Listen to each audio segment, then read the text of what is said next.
नमस्कार, मी प्राची साळुंखे बुलेटिनमध्ये आपलं स्वागत करते आणि बुलेटिनच्या सुरुवातीलाच एक महत्त्वाची बातमी आहे। नाना पाटेकर मुख्यमंत्री फडणवीसांच्या भेटीला गेलेत। या क्षणाची महत्त्वाची बातमी आपण पाहतोय। अभिनेते नाना पाटेकर हे मुख्यमंत्री फडणवीस यांच्या भेटीसाठी गेलेले असल्याची माहिती समोर येते। तर नाना पाटेकर यांनी मुख्यमंत्र्यांची भेट नेमकी कशासाठी घेण्याचं ठरवलंय याची माहिती अद्याप मिळू शकलेली नाहीये। मात्र अभिनेते नाना पाटेकर हे मुख्यमंत्री फडणवीस यांच्या भेटीसाठी दाखल झालेत।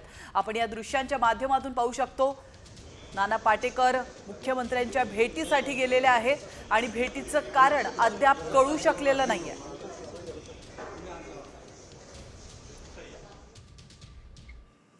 आणि आता महत्त्वाची बातमी, सरपंच हत्या प्रकरणामध्ये उद्या पत्रकार परिषदेत मोठा गौप्यस्फोट करणार असल्याचं सामाजिक कार्यकर्त्या अंजली दमानिया यांनी म्हटलंय। ऑफिस ऑफ प्रॉफिट अंतर्गत मंत्री धनंजय मुंडे यांचे मंत्रिपद आणि सोबतच आमदारकीचा देखील राजीनामा द्यावा लागेल असा दावा देखील त्यांनी केला। आता जे माझ्याकडचे ऑप्शन्स होते, जसं लोकायुक्तांना लिहिलं, ECIला लिहिणं, हे सगळं मी करते आणि आता जी मला PIL करायची ती देखील मी करणार आहे। आणि एक मोठा खुलासा मी उद्या सकाळपर्यंत करणार आहे। त्याचं अगदी 10% काम माझं बाकी आहे, बाकी पूर्ण काम त्याचं झालेलं आहे। तर मला आता खात्री आहे की आता हा राजीनामा नक्कीच येईल। धनंजय मुंडे आणि वाल्मिक कराडवरून जरांगेंनी सर्वात मोठा गौप्यस्फोट केलाय। निवडणूक काळामध्ये वाल्मिक कराड आणि धनंजय मुंडेंनी माझी भेट घेतली होती असा दावा जरांगे पाटील यांनी केलाय। धनंजय मुंडेंनी सांगितलं ह्यो सरमाडे म्हणून काय ना हा ते म्हणून अरे म्हणलं हे आहे का ते हार्वेस्टरचे पैसे बुडीला निवडणुकीच टायमाला आल्यावर काय असतं सहकार्य लक्ष ठेवावं। निवडणुकीचं काळे मायावर आणण्यात झालता, मी मायावर ज्यावेळेस आणण्यात झालता त्या टायमाला मला मराठ्यांचं मोठं केलं तर मला मराठ्याचे साथे पहिल्यापासून असं तसं हेच विषय आणि लक्ष ठेवा। जाऊ द्या ना सांगितलं तर तेवढं कशाला ठेवता? हत्ती गेल्याशी पुरायला कशाला सांगा? त्या प्रक्रियेत असतंच ना जे आहे आता ती प्रक्रियाच आहे त्या टायमाची, काय करू त्याला मी तरी। आणि याच प्रकरणातली महत्त्वाची अपडेट, सरपंच देशमुख प्रकरणातील फरार आरोपी कृष्णा आंधळेनं पुरावे नष्ट केले तर प्रशासन जबाबदार असेल। विष्णू चाटेचाही मोबाईल अद्याप सापडलेला नाहीये, त्यामध्ये देखील पुरावे असण्याची शक्यता आहे। त्यामुळे या प्रकरणाची गंभीर दखल मुख्यमंत्र्यांनी घ्यावी अशी विनंती धनंजय देशमुख यांनी केली आहे। या आरोपीकडं त्यांनी जे काही पुरावे नष्ट केलेले आहेत आणि दुसरी गोष्ट विष्णू चाटे यांचा मोबाईल पण त्यांनी लपवलेला आहे। त्यांच्यावर फक्त पुरावा नष्ट केलेला गुन्हा दाखल करून आमचा काही उपयोग होणार नाही, त्याच्यातले गुन्हे बाहेर आले पाहिजेत। याच्यात जर कुठं कच्चा दुवा आमच्या प्रकरणामध्ये राहिला तर त्याची सर्वस्व जिम्मेदार हे प्रशासन राहील, यंत्रणा राहील आणि याची जिम्मेदारी ही मुख्यमंत्री साहेबांनी घ्यायला पाहिजे। आणि आता राजकीय वर्तुळातून खळबळजनक बातमी समोर येते। ऑपरेशन टायगरचा अंक पुण्यात देखील पाहायला मिळणार आहे। पुण्यातले 3 माजी आमदार या महिन्यात एकनाथ शिंदेंचे शिवसेनेमध्ये प्रवेश करणार असल्याची माहिती सूत्रांनी दिली आहे। या क्षणाची महत्त्वाची बातमी आपण पाहतोय। 3 माजी आमदारांसह आणखीही 6 जण शिंदेंच्या सेनेच्या वाटेवर असल्याचं बोललं जातंय। यात काँग्रेसचे 2 नेते आणि ठाकरे पक्षाचे 4 नेते शिंदेंच्या संपर्कात असल्याचं सूत्रांनी सांगितलंय। तर मवियाला धक्का देण्यासाठी ऑपरेशन टायगर राबवण्यात येत आहे। त्यामुळे महानगरपालिका निवडणुकांआधीच आता शिंदेंच्या सेनेमध्ये इनकमिंग पाहायला मिळण्याची शक्यता आहे। दरम्यान ऑपरेशन टायगरवरून ठाकरे गटाचे खासदार संजय राऊतांनी बोचरी टीका केली आहे। सगळ्याच चोर लुच्चे लफंग्यांना भाजप सोबत गेल्यानंतर प्रतिष्ठा मिळतेच आणि त्यात काही आमदार खासदार होतात तर मंत्री होतात असं म्हणत संजय राऊतांनी महायुतीवर निशाणा साधलाय।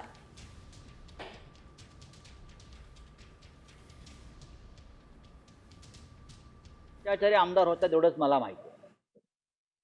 सगळे चोर लफंगे लुच्चे भ्रष्टाचारी एकदा भाजपमध्ये गेले की त्यांना प्रतिष्ठा मिळते, ते आमदार होतात, ते खासदार होतात आणि ते मंत्री होतात, हे मी सांगू शकतो। बाबा सिद्दीकी हत्या प्रकरणातील प्रमुख आरोपी शिवकुमारनं विशेष मकोका कोर्टामध्ये घुमजाव केलाय. पोलीस कोठडीमध्ये जबरदस्तीनं जबाब घेतल्याचा आरोप त्यानं केलाय. जबाब मागे घेण्यासाठी शिवकुमारनं आता कोर्टामध्ये अर्ज देखील केलाय. बाबा सिद्दीकींच्या हत्या प्रकरणामध्ये शिवकुमारवर प्रमुख शूटर असल्याचा पोलिसांचा दावा आहे. हत्या प्रकरणात 26 आरोपी अटक केली आहे, तर 3 आरोपी अजून देखील फरार आहेत.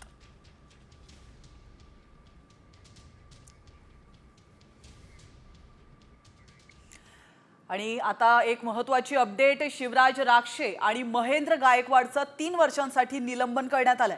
राज्य कुस्तीगीर परिषदेचे अध्यक्ष रामदास तडस यांनी हा निर्णय घेतलाय. तर शिवराज राक्षेने पंचांच्या निर्णयावर आक्षेप घेत पंचांना लाथ मारली होती, तर महेंद्र गायकवाडने कुस्ती मैदान सोडून देऊन थेट पंचाकडे धाव घेतली होती. त्यामुळे एकच गोंधळ उडाला होता. यानंतर दोघांवर कारवाई करण्यात आली आहे. पोलीस प्रशासन विशाल बनकर सोलापूर गैरहजर. विशाल बनकर सोलापूर. तर आपण पाहतोय महाराष्ट्र केसरी स्पर्धेचा वाद चांगलाच पेटलाय. शिवराजने पंचांना खरं तर गोळ्या घातल्या पाहिजेत.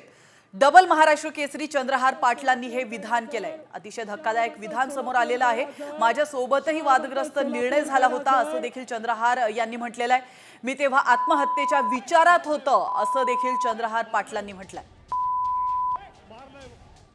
शिवराजने खरं असल्या आज त्याच्यावर जो अन्याय झालाय त्या पंचाला गोळ्या घातल्या पाहिजेत असं माझं स्पष्ट मत आहे. कारण हाच प्रकार 2009 साली माझ्याबरोबर बाबतीतही घडलेला होता. त्यावेळी 2009 साली मी आत्महत्येचा विचार केलेला होता की आपल्यावर अन्याय झाला आणि आपण आता ही कुणापाशी मागण म्हणून दुसऱ्या तिसऱ्या दिवशी मी आत्महत्येच्या विचारापर्यंत पोहोचलेलो होतो. पण आज शिवराजनं असा विचार न करता ज्याच्यामुळे आत्महत्या करायला लागणार आहे आपल्याला त्या व्यक्तीला शिक्षा झाली पाहिजे. अशा पद्धतीने जर विचार केला तर येणाऱ्या काळामध्ये होणाऱ्या घटना सगळ्या थांबतील अन्यायाच्या.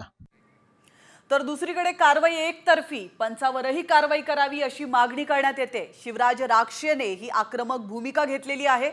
तर मला रिप्ले व्हिडिओ दाखवला गेला नाही असं देखील त्याने म्हटलंय. अपील केल्यावर पंचांनी शिवीगाळ केल्याचंही त्याने म्हटलंय. तर शिवराज राक्षेची आक्रमक भूमिका पाहायला मिळालेली आहे. त्याने पंचांना लाथ मारली होती आणि त्यानंतर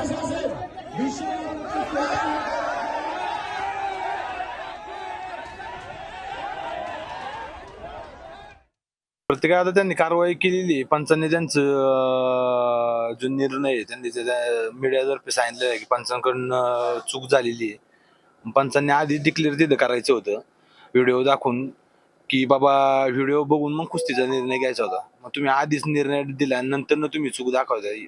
मग माझं एवढंच मत आहे की तुम्ही जशी माझ्यावर निलंबनाची कारवाई केलीत ना तशीच पंचांवर पण काहीतरी आक्षेप तुम्ही घेतला पाहिजे. आणि आता वळतो पुढच्या बातमीकडे. कुस्तीच्या स्पर्धेत मारहाण योग्य नाही अशा शब्दात उपमुख्यमंत्री अजित पवारांनी पैलवानांना सुनावलंय. न्याय मागताना संयम बाळगणं आवश्यक असल्याचा सल्ला देखील अजित पवार यांनी दिलाय. काल अजित पवारांसमोरच महाराष्ट्र केसरी कुस्ती स्पर्धेमध्ये वाद रंगला होता.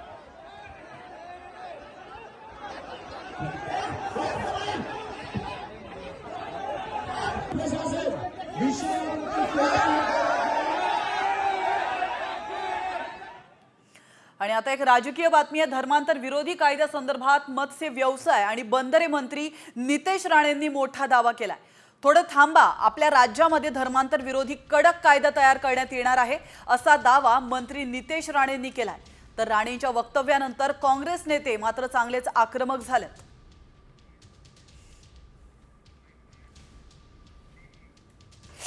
प्रेमाच्या नावाने हिंदू बहिणींशी बोलायचं आणि मग तिचं धर्मांतर करण्यासाठी प्रयत्न करायचा, जोर जबरदस्ती करायची, तिला मारून टाकायचं, तिचं आयुष्य खराब करायचं.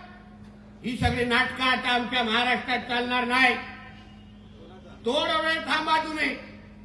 आपल्या राज्य सरकारच्या माध्यमातून आपल्या राज्यामध्ये देशातला सर्वात कडक धर्मांतर विरोधी कायदा आम्ही तुम्हाला आणून दाखवू आणि आमच्या सगळ्या हिंदू बहिणींना सुरक्षित करून दाखवू. नितेश राणेंना घटनाच अजून वाचली नाही. या देशावर, देशातील संविधानावर जर नितेश राणेंचा विश्वास असेल आणि संविधानावर जर देश चालवायचा असेल तर त्यांचे वक्तव्य असे आलेच नसते. त्यांना हा देश मनुस्मृतीच्या भरोश्यावर चालवायचा आहे का की संविधानाच्या भरोश्यावर चालवायचा आहे इच्छापूर्तीसाठी अशा प्रकारचे वक्तव्य करून समाजामध्ये धर्मामध्ये तेढ निर्माण करत असेल तर ही मला वाटतं की संविधानाचाही अपमान आहे आणि त्या पदाचाही अपमान आहे. आणि आता वळतो पुढच्या राजकीय बातमीकडे. मुख्यमंत्री देवेंद्र फडणवीस अजूनही वर्षा बंगल्यावर राहायला गेलेले नाहीयेत. यावरून ठाकरे गटाचे खासदार संजय राऊतांनी एकनाथ शिंदेंवर निशाणा साधलाय. फडणवीसांना वर्षावर राहायला का जात नाहीत याचं उत्तर शिंदेंनी द्यावं अशी टीका संजय राऊतांनी केली आहे. आणि त्यावर आता शिंदे गटाचे नेते संजय शिरसाट यांनी राऊतांना उत्तर दिलं.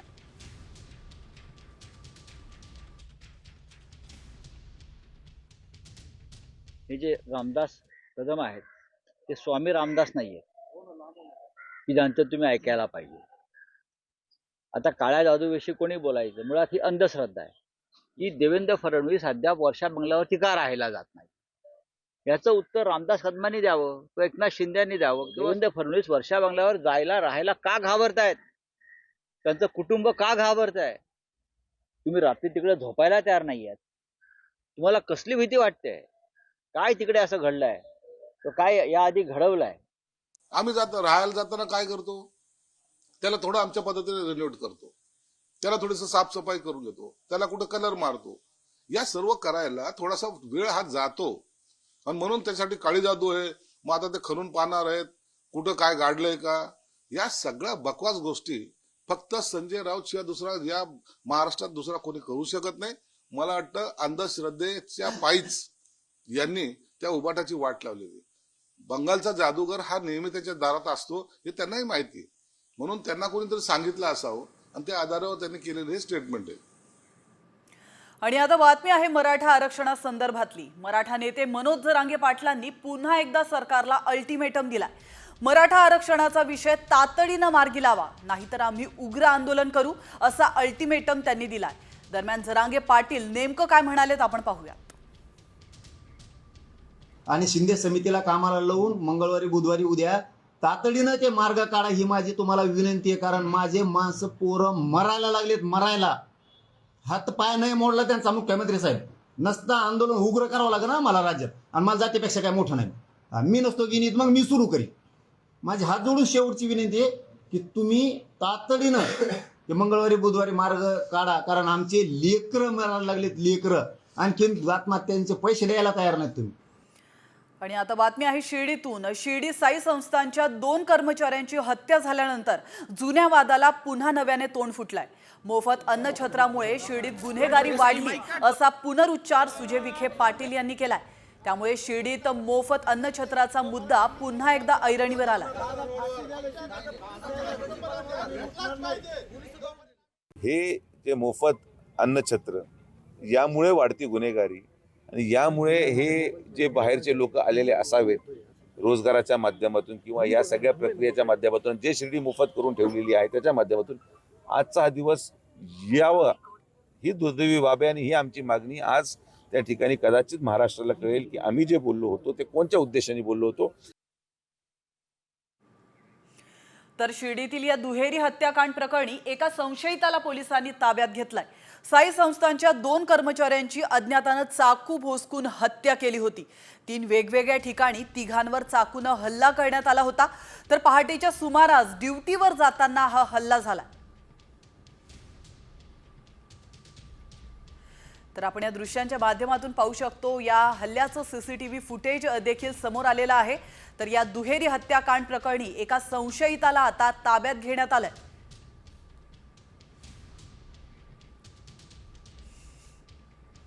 हल्ला झाला.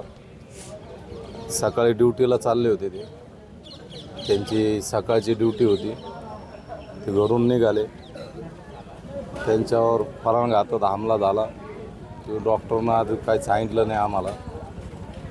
ते आमचं म्हणणं एक असं आहे का आमची विनंती प्रशासनाला, माझ्या भावावर जसा हल्ला झाला तर त्या लोकांना फाशीची शिक्षा झाली पाहिजे. राज्यातले जवळपास 1.5 लाख म्हणजेच 50,000हून जास्त शिक्षक पगारवाढीच्या प्रतीक्षेत आहेत. आर्थिक वर्ष संपायला 2 महिनेच शिल्लक आहेत. मात्र तरी देखील वाढीव टप्पा अनुदान रखडलाय. चालू आर्थिक वर्षाचं 1100 कोटींचं अनुदान न मिळाल्याने 50,000पेक्षा जास्त शिक्षक पगारवाढीच्या प्रतीक्षेत आहेत. तर सेवक संच नसल्याने आणि सरकारच्या तिजोरीमध्ये खडखडाट असल्यानं शिक्षण खात्याने निधीसाठी प्रस्तावच पाठवण्यात आलेला नसल्याची धक्कादायक बाब आता समोर आली आहे. तर आपण पाहतोय शिक्षक पगार वाढीविना आहेत. वाढीव अनुदानास पात्र शाळा आहेत 3,427 आणि टप्पा अनुदानाची प्रतीक्षा करतायत 15,571 तुकड्या.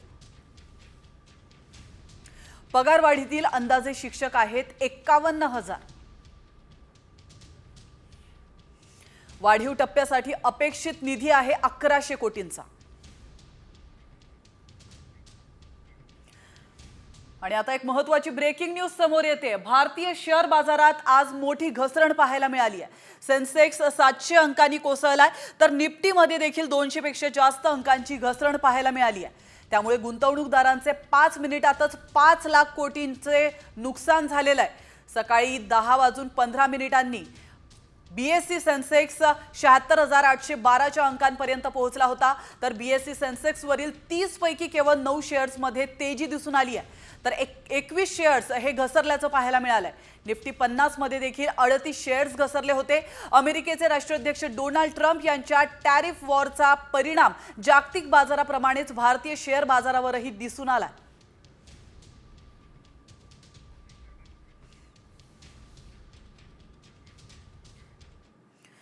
आणि आता घेऊयात इतरही काही महत्त्वाच्या बातम्यांचा वेगवान आढावा. टॉप 50 न्यूज बातमी लोणावळ्यातून. तर लोणावळ्यामध्ये एकाच दुचाकीवरून 5 ते 6 विद्यार्थी धोकादायक प्रवास करत असलेला व्हिडिओ सध्या समोर आलाय. पोलीस, शिक्षक आणि पालक यांच्या डोळ्यात अंजन घालणारा हा व्हिडिओ आहे.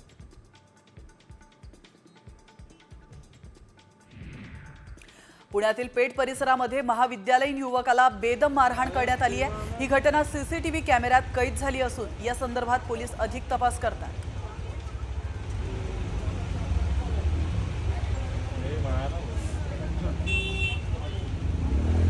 संभाजीनगरमध्ये 4 जणांनी मिळून एका मित्राला बेदम मारहाण केली आहे. त्यानंतर त्याचा खून करण्यात आलाय. कल्पेश विजय रुपेकर असं खून झालेल्या तरुणाचं नाव आहे. त्याचप्रमाणे या प्रकरणातील 4 आरोपींवर कारवाई करण्यात आली आहे.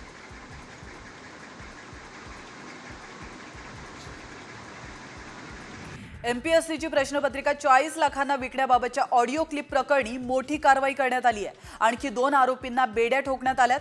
पुणे पोलिसांनी भंडारा जिल्ह्यातून एका आरोपीला तर दुसऱ्याला मध्य प्रदेशातून अटक केली आहे. या दोन्ही तरुणांनी काही विद्यार्थ्यांना फोन केल्याचं तपासातून पुढे आलं. सोलापुरात खासगी बँकेच्या वसुली कर्मचाऱ्यांची मुजोरी समोर आली आहे. गाडीचे हप्ते भरले नाहीत म्हणून या कर्मचाऱ्यांनी एका कर्जदाराच्या मुलाचं चक्क अपहरण केलंय. या मुलाला त्यांनी एका गोडाऊनमध्ये डांबून ठेवलंय. त्यानंतरही मुलाला सोडण्यासाठी 10,000 रुपयांची खंडणी मागितली आहे.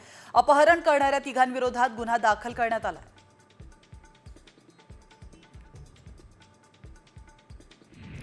कर्नाटक सरकारने सन्मानाने मरण्याचा अधिकार लागू केलाय. सुप्रीम कोर्टाच्या निर्णयाची कर्नाटक सरकार अंमलबजावणी करणार आहे आणि ज्यांना बरं होण्याची आशा नाही किंवा ज्यांच्यावर जीवनरक्षक उपचार सुरू ठेवायचे आहेत त्या रुग्णांना हा अधिकार देण्यात आलाय. हा कायदा लागू करणारं कर्नाटक हे देशातलं पहिलं राज्य ठरलंय.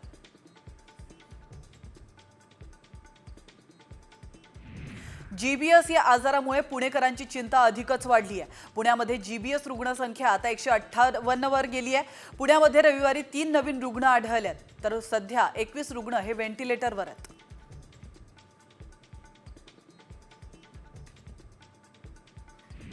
मंत्रालयाच्या गेटवर आज मोठी गर्दी पाहायला मिळाली आहे. कारण मंत्रालयात आता फेस आयडीनेच प्रवेश दिला जातोय.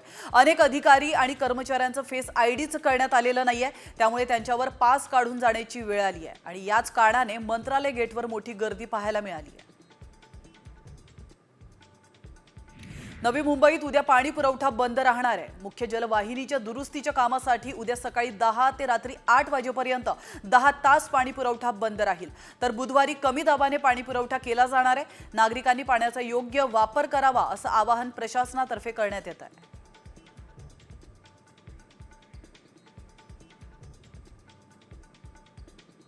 Laundry list of things that the government has done. We have done this, we have done this, we have done this, 50 or 100 things that the government has done. And so while I was sitting there, I was thinking, okay, I am being critical about what is being said. And I am saying that this is not the type of president's address that should be delivered. Well, the question came to my mind, what type of address would an India Gathbandhan government deliver? How would that address be different than the address we heard? Because it's no point me saying that it is a laundry list and then not providing an alternative idea. And so today I would like to lay out some dimensions of what an alternative address would look like, what the India Gathbandhan would probably focus on, and where we would lay emphasis.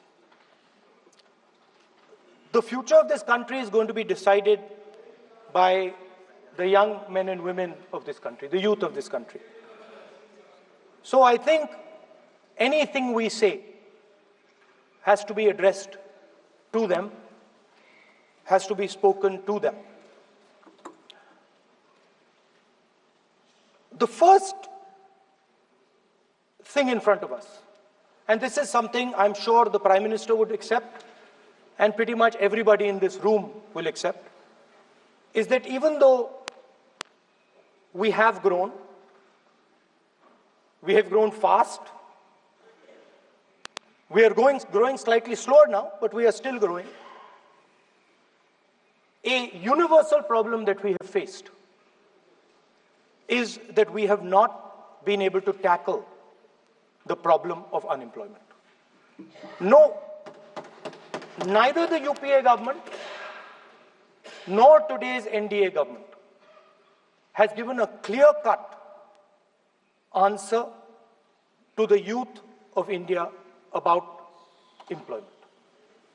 I don't think anybody in this room will disagree with me. I'll give a little statistic for the Prime Minister. The Prime Minister, something I would agree with directionally. The Prime Minister proposed the Make in India program. I think a good idea. We saw the statues, we saw the functions, we saw the so-called investment, and the result is right in front of me. Manufacturing fell. आणि आता पुन्हा घेऊयात बातम्यांचा वेगवान आढावा. मुंबईत 12,249 घरांची विक्री झाली असून यातून सरकारला 994 कोटी रुपयांचा महसूल मिळाला. मागील 13 वर्षातील जानेवारीतील घर विक्रीचा हा उच्चांक आहे, तर मागील वर्षी जानेवारीत घर विक्रीतून 730 कोटींचा महसूल मिळाला होता. मुंबई रेल्वे सेवेसाठी आज अभिमानास्पद दिवस आहे. मुंबईच्या लोकल सेवेला आज 100 वर्ष पूर्ण झाली आहेत. 3 फेब्रुवारी 1925 रोजी पहिली उपनगरीय लोकल धावली होती. ही 4 डब्यांची लोकल व्हिक्टोरिया टर्मिनस ते कुर्ला दरम्यान धावली होती.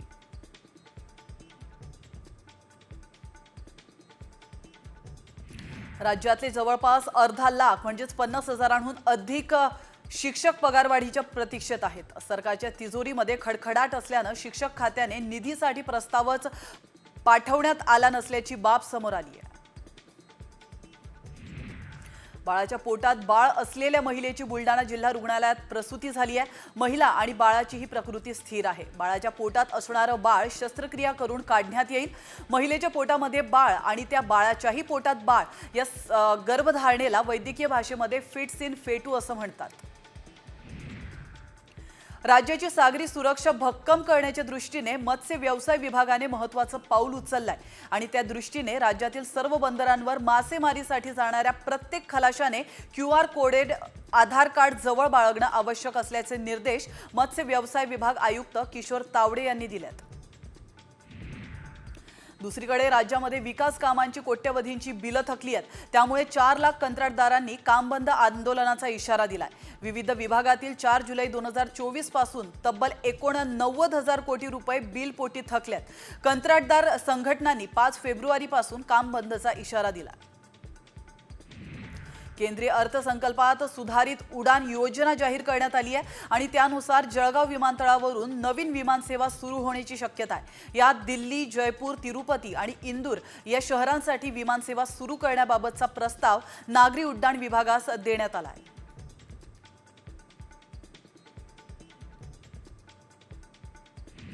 अमरावतीवरून सुटणारी बडनेरा नाशिक मेमू रेल्वे उद्या धावणार नाहीये. त्याचप्रमाणे गीतांजली एक्सप्रेस देखील 2 तास उशिरा धावणार आहे. भुसावळ रेल्वे मंडळामध्ये पाचोरा रेल्वे स्थानकावर रिमॉडेलिंगसाठी विशेष प्री नॉन इंटरलॉगिंग ट्रॅफिक आणि पॉवर ब्लॉक घेण्यात येणार आहे. त्यामुळे काही रेल्वे गाड्या रद्द करण्यात आल्यात. नागपूरच्या एका पाणीपुरीवाल्याने भन्नाट ऑफर ठेवली आहे. 99,000 रुपयांमध्ये आयुष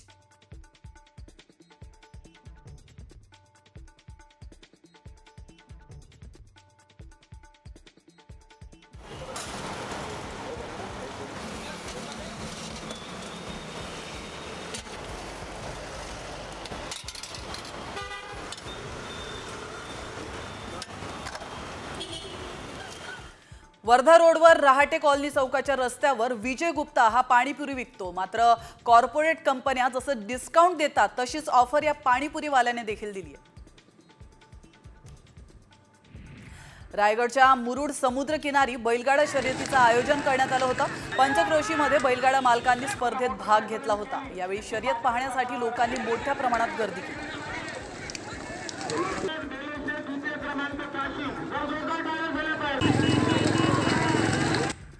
अकोल्यामध्ये वऱ्हाडी जत्रा सरस प्रदर्शनला अकोलेकरांचा उत्स्फूर्त प्रतिसाद पाहायला मिळतोय. वऱ्हाडच्या सांस्कृतिक समृद्धीचं दर्शन घडवणारी अशी ही जत्रा आहे. तर खेड्यापाड्यातील महिलांच्या बचत गटांना या माध्यमातून व्यासपीठ मिळालंय.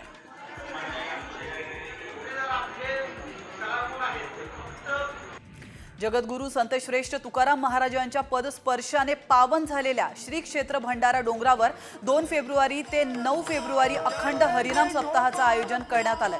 त्यात विविध धार्मिक कार्यक्रम होणार आहेत. माघ शुद्ध दशमीच्या निमित्ताने दरवर्षी अखंड हरिनाम सप्ताह या ठिकाणी भरवण्यात येतो.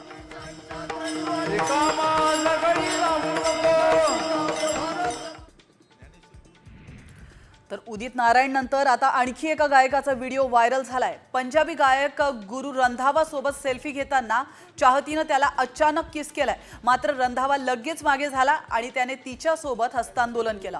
तर रंधावाने केलेल्या या कृतीने चाहत्यांची त्याने मन जिंकली. Thank you so much. Thank you ma'am.